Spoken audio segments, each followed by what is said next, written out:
First story. No, you really can't get a ticket here. True story.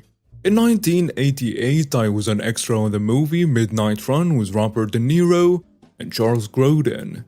We were working at Los Angeles International Airport overnight, and a bunch of extras and I were supposed to be travelers getting a ticket at, I think it was United.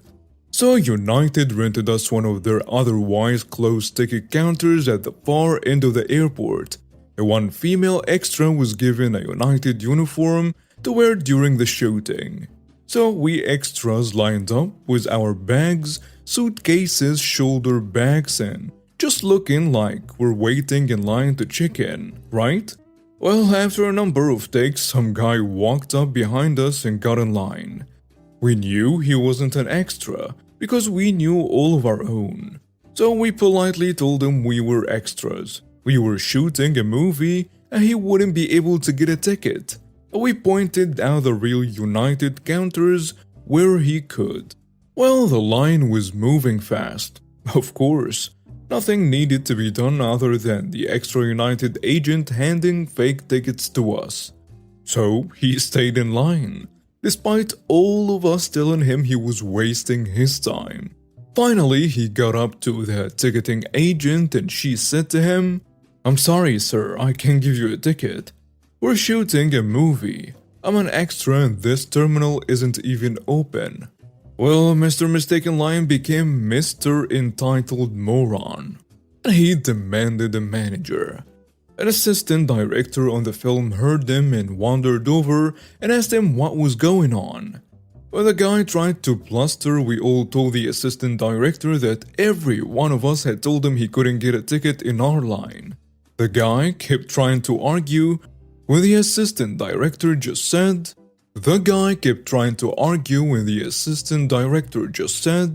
"Listen, they all told you couldn't get a ticket and you ignored them all? Stop harassing my actors and get over to United before I call security." And yep, after that he just left like the idiot he is. God, the brain on some people. Next story. Entitled Mother Almost Kills Me at Her Wedding Because Allergies Aren't Real. So this is a story my mom always used to tell me, seeing as it happened back when I was like 2 years old. At the time I had 2 allergies, peanuts and tree nuts. When I was younger I also had eggs and wheat. My mom had a work friend, the entitled mother of the story, who was getting married, and she invited pretty much everyone that worked at her office. And by invited I mean told everyone to come. And also to bring gifts upwards of $200. What the hell? So my mom asked the entitled mother if the food at the wedding was not free, which the entitled mother said yes. Or was it? The entitled mother, ever since my mom has known her, she has always thought that allergies were just kids being picky. No matter how much evidence you will put up, she wouldn't just take it.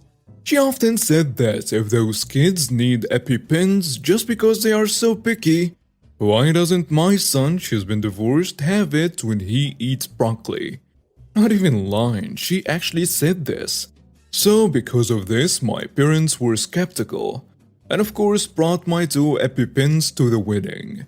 At the time everyone was snacking and eating the food, I decided to eat a tiny bit of the cake, which the entitled mother specifically said was not free, again to my parents.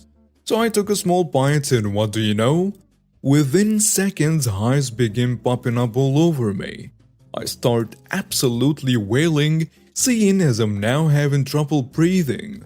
And of course the entitled mother walks up to us as my mom is rushing to get my EpiPen out and put it into me. Then she says in the most triumphant tone, "Ah, see? He's just picky. That's all. I had to put some peanuts into that cake just to show you." And of course, as the ambulance is arriving, she says, Stop. He's a picky child. If he needs to go to the hospital for being picky, then take my son as well." I kid you not. If this couldn't get any more ridiculous, the entitled mother lunges towards the paramedics that attempts to literally take me away from them. This was a futile attempt as literally every other person at the wedding ended up pinning her down and gave me back to the paramedics, and off I went to the hospital with my parents in tow. And here is the best part. The entitled mother was in when she tried to get back to the wedding and continue it, was left at the altar. Who wouldn't leave her? As well, she was fired from her job once her boss heard about the incident. Sweet, sweet, sweet, sweet karma. Anyways, that's all I have for today. I have a ton of other stories on a similar topic, but I just had to post this one first. Update. Last night my family and I were talking about this incident, and so when my mom looked the lady up on Facebook, we found out that she worked at the nearby McDonald's. Anyone say I go check in on the entitled mother? Next story. How I stopped an ex-roommate from taking food off my plate. I used to live with a roommate a few years ago. She was a friend of mine for a very long time, and she had some habits I was unaware of until I lived with her. One of my last favorites was her eating habits. This girl ate like a pig. She never ever closed her lips while chewing, and would always take more than her fair share if there was a shared meal. She would do things like cook steaks over and over in the same pan, leave the grease/butter in the pan on the stove in between for days/weeks, and then got mad at my cat for jumping up there to eat some of it. I never ate her cooking because I didn't trust it all for obvious reasons. The worst habit though was taking food off of your plate while you were eating. I resigned to eating in my room or outside just to avoid this. The dog begged less than she did. I asked her to stop so many times and she never listened to me. So this is how I fixed it, and also where I get really pity. There were two things I know about this woman. One, she's got the palate of a toddler. Salt and pepper on a dry piece of meat, ketchup is spicy, fresh herbs who? And two, she loves mac and cheese. So this is what I did. Unlike her, I live for spicy food. I grow some crazy hot peppers every year, just love the feeling of a toasty mouth. I was at the store and found some pepper jack cheese. Not any pepper jack though. Ghost pepper jack. I brought that bad boy home and made some mac and cheese. I went the whole 9 yards with it too, with the crusted top and everything. I waited until just before she got home from work and sat my butt down with a nice plate of my spicy mac and cheese. She walked in to see me eating this stuff and this time actually asked me if she could have some of it. I casually told her that I didn't mind at all, but just neglected to inform her that the cheese did indeed have a kick. Even for me, I was struggling to eat this stuff with a straight face. She took a huge bite out of it. Her reaction was unchanged at first and then it started to twist. I think that's really the only appropriate description of that facial expression. Her face got bright red and I watched the tears and beads of sweat form on her forehead. As she ran to the kitchen for milk, I casually said, "You know, that stuff does have a bit of a kick to it. I probably should have warned you." She eventually came back with many new and creative insults, but she never took food from me ever again. Do what you gotta do. Next story. I suggested to my parents that they sell a bunch of my brother's stuff to get some of their money back for his rampage, and they did not hesitate. But wait, there is more. Well, a while ago someone here commented the idea that my parents should sell a bunch of my brother's stuff. So I talked to my parents about how they could probably recoup some of their losses from the birthday rampage by selling a lot of my brother's stuff.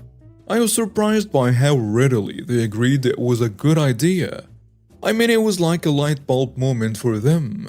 Then over the weekend they had a big garage sale. They sold my brother's bike, his video game systems, everything. I went to help out with the sale and could hear my brother crying in his room. All of the video game systems he had were sold. And I mean, there were a lot of them. He had a GameCube, a Wii, a 3DS, a Switch, PS2, PS3, PS4, Xbox 360, Xbox One, and a ton of games for all of them. And they sold all of them. I was pretty tempted to buy something from the sale myself, but I knew if my brother were to be made aware that I had something he used to own, who knows what he might do. So I held back. The bike alone went for $30. They also sold his TV, his RC cars, his drone, and pretty much anything else electronic he owned. They are in the process of selling his gaming PC online now as well. There is a cheap laptop too, but it was mainly used for school and he was denied access to it for anything else. My parents told me that my brother's room had been stripped of everything but the essentials. While I was visiting during the sale, my brother walked out of his room once, saw me and then ran back into his room crying loudly. I heard fake crying from him when I heard it, and it was as fake as it gets. My parents know this too and have not fallen for his game. I asked them if he was going to be sent to therapy, and they said they really have no choice but to do that. And they fully admitted this was all their fault for enabling him for so long. I could have rubbed it in their faces, but I think the look they saw on my face was enough that they understood. For the past several years, they have been in progressively worse and worse denial about their bad parenting.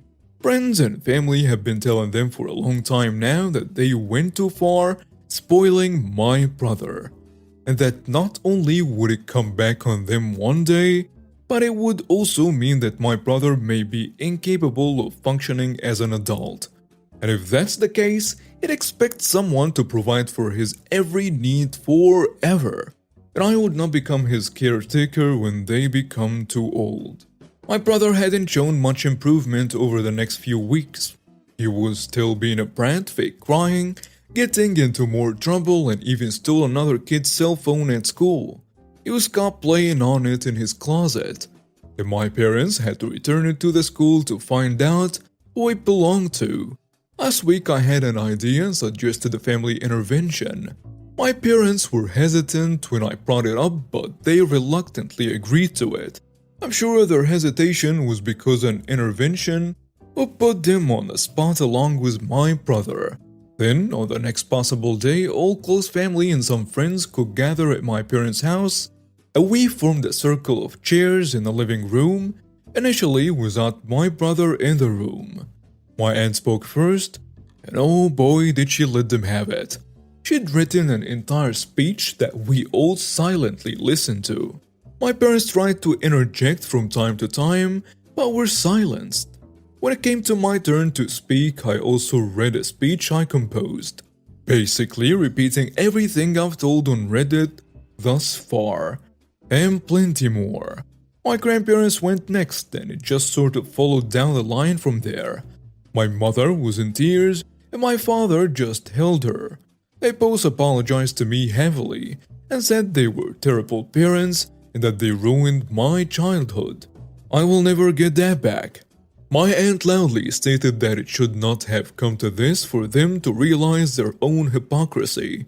And from now on they need to do better, not only for my sake, but especially for the sake of my brother, so he can grow up normal. My brother was brought into the room next, and he was seated away from my parents because my mother would have an urge to cuddle him when he was upset. It didn't take long for the family to lay into my brother. He tried fighting us a lot, but when excuses like, "If only they just let me have my way," were about all he could say, we all let him have it. About how that's not how the world works. He tried getting help from our mother, but she refused to look at him. He started huffing and acting like he was hyperventilating, then intentionally fell to the floor. It's not the first time he's done this. My aunt just told him to stop milking it and get up. He screamed at her that we were all ruining his life, that he wishes we were all dead. My parents were horrified. My brother refused to get up off the floor and kept breathing heavily to pretend to have some sort of attack. So everyone just left him laying there while they each said their piece about why they were there to him. He screamed at random a few times, but didn't move from where he'd laid down. Eventually, everyone started leaving, and my parents had to actually drag my brother back to his room because he refused to get up off the floor. He's not used to people having no sympathy for him, especially from our parents. This is gonna be a long uphill battle. My aunt has offered to chip in for therapy, and my parents have taken her up on it. Let's hope therapy does my brother some good. Seriously, let's hope therapy does